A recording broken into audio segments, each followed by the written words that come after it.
Israel's Security Cabinet yesterday approved plans to expand its military offensive in Gaza, which it said would result in the displacement of most of Gaza's 2.1 million people. Now, most of these have already had to move at least once during the war. The United Nations Secretary General Antonio Guterres has said he's alarmed at the plan, which, by the way, is not expected to be implemented until after Donald Trump's visit to the region in the middle of this month. Joining me now to look at this in more detail is Duncan Bullivant, CEO of the Henderson Risk Group. Duncan, good morning. Good morning. Now, this, I suppose, has been Netanyahu's ambition all along. Does it amount to an annexation of Gaza? It's fair to say that Netanyahu has been depressingly consistent in this approach since pretty much the start of the Israeli incursion into Gaza. We know that within Netanyahu's cabinet, there are those who see negotiation with Hamas as pointless. And we also know that there are those within his cabinet who would see the northern part of Gaza returned to direct and continuous Israeli control. We also know that over the Atlantic, Netanyahu's supporter in the White House, Donald Trump, has come up with some pretty radical ideas of his own for Gaza. So in between all this, the Gazans, I think, are being squeezed by a vociferous and single-minded Netanyahu and a slightly inconsistent and irrational US view on the future for Gaza, which includes displacement of the entire population into parts of Egypt. Now, that requires the cooperation of Egypt. Amongst all this, Duncan, the question I was asking you was, it would require the cooperation of Egypt. What does Egypt need from the United States that would act as a lever for Donald Trump to force Egypt to take Palestinians? I don't think the Egyptians will ever take Palestinians, and I don't think the Jordanians will ever take Palestinians. And this is the Palestinian curse: is that the least support they get practically are from their Arab neighbours in the region, and there's history of this. And I think this is in many ways the great tragedy of what is happening now in Gaza, is that the Palestinians have very few friends in the region. The Israelis, there is a sort of belief within the Western media that somehow there is a sort of strong movement within Israel against the action in Gaza and that time is running out and that they want to negotiate. And that is not necessarily the case. Whilst, the plan that's been put forward by Netanyahu is pretty shocking and expansive. Let's see what it looks like on the ground. But of course, the key to all this is control of food aid. And it's all about the eradication of Hamas as the controlling entity within the region. That's the crux of this. It's use of food as a tool. Who's going to deliver it? Can the Israelis break the back of the Hamas stranglehold on the use of food as a political tool? And so it goes on. But there is no clear long-term solution yet being tabled by the United States, by Israel, or, let's be clear, by Hamas, who still hold 24 Israeli hostages. So within all this, yet again, that 2 million plus population of Gaza are going to get savaged, are going to go through the uncertainty of displacement. And so it goes on. Now, we know there are some dissenting voices in Israel, people who are concerned about their surviving relatives who are held hostage by Hamas, but it doesn't seem as if that is going to stay in Netanyahu's hand. His view seems to be, well, they're probably all dead, or most of them anyway, so they will have to be sacrificed really on the altar of his ambition.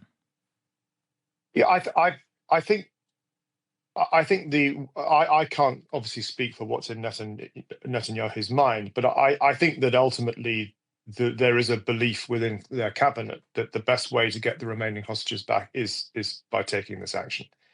That if they negotiate, if they get into a protracted negotiation with Hamas, it will lead to a situation where there's more delay, there's more embarrassment, there's more humiliation, and at the end of the day, it will end where it started, with Hamas terrorizing the population of Gaza, with no security guarantees and absolutely no future plans. So I think we have to be careful to assume that Netanyahu has given up on the hostages. But I also think we must be very careful not to grasp at the fairly small minority of Israelis who disagree with the Netanyahu approach. But let us also remind ourselves that this Netanyahu government were on their knees and looking at the exit door prior to the 7th of October atrocity committed by Hamas. And I think the reckoning will come in the next 12 months or so, because yet again, reservists are being called up. Yet again, reservists the economy will be disrupted as they seek to persecute this next phase of incursion into Gaza, which brings no long-term security or stability at all. Now, when you hear of people being moved into an even smaller area, and we always talked about Gaza being smaller than County Meath in Ireland, which is a small enough county. Now they're going to be compressed to an even smaller area by the Israelis. And that is, if you like, a concentration of people. And it brings to mind, one large open concentration camp where food, certainly for the last 2 months, has been used as a weapon, which is a war crime. Yeah, I think we've got to be careful about the language here, and I think there have been claims over the years that Gaza is nothing more than a concentration camp, and it's suffered the most horrendous time under Israeli participation. I think it is what it is. The Israeli position, and I think this is something we need to bear in mind, the Israeli position, and it's not just Netanyahu's position, is that Hamas are not reliable partners in terms of negotiating any outcome that sees Israel safe and provides security guarantees. So that's a fact. Hamas will never be a partner for peace in the region.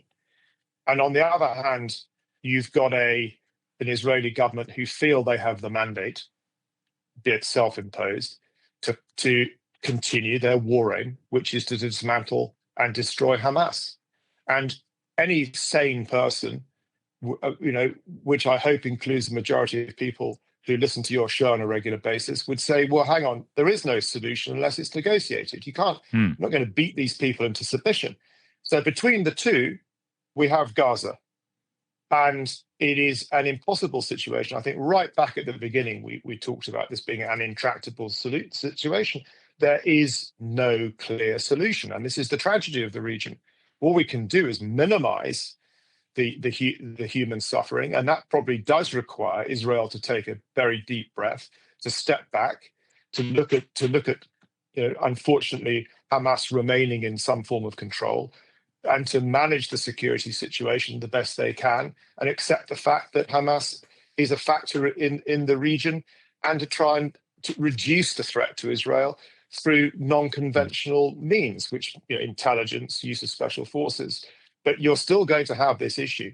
There is no long-term peace process that sees Israel living next door to a Hamas-run Gaza. And that's the tragedy of the situation. Now, when you see what the Israelis have been doing, and they admit this, that they have not been allowing any kind of food aid and medical aid and indeed fuel to get into Gaza for the last couple of months.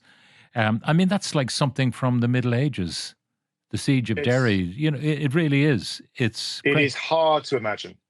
It is hard to imagine. And, at the end of the day, children are going hungry. Food then becomes quadruples in value, if not more.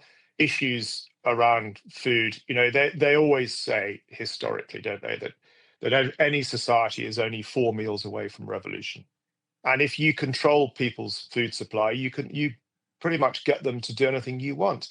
The tragedy of Gaza is that the food is being intercepted. Food supplies are being intercepted. Not all of them are being intercepted by bad actors who then seek to control those food supplies to their own ends. So you've got, the what's left of the, I would say, the moderate population of Gaza is being beaten from both ends. It's being beaten by Hamas and beaten by the Israelis. Now, And in the middle, they're trying to get on with their lives. Now, you talk about the Israelis regarding Hamas as not being a very reliable negotiating partner, not being reliable at all as a negotiating partner. Israel is not a reliable negotiating partner. I mean, we had the Biden plan, which became the Trump plan, which was to have a three-stage process. And Israel, maybe they claim they were provoked, but they abandoned that process completely. Yes, they very quickly resumed full-scale military operations. And one could argue that they failed to allow the process to reach conclusion. But again, it's very easy to sit and judge both parties from the safety of Europe. And I am sure that the Israelis are privy to intelligence that we're not. And I'm sure Hamas have got their view of what was going on as well. But I think that to get ourselves into a situation where, and I think what broke the back, by the way, of the last series of exchanges was the cynical way in which the wrong body was returned. I think that broke the back of any semblance of desire on the part of the Israeli population to actually to carry on with this macabre pantomime. That said, the route to peace is never easy in these circumstances, but I genuinely believe that with the Netanyahu cabinet and with the Netanyahu-led government, there is no desire for peace.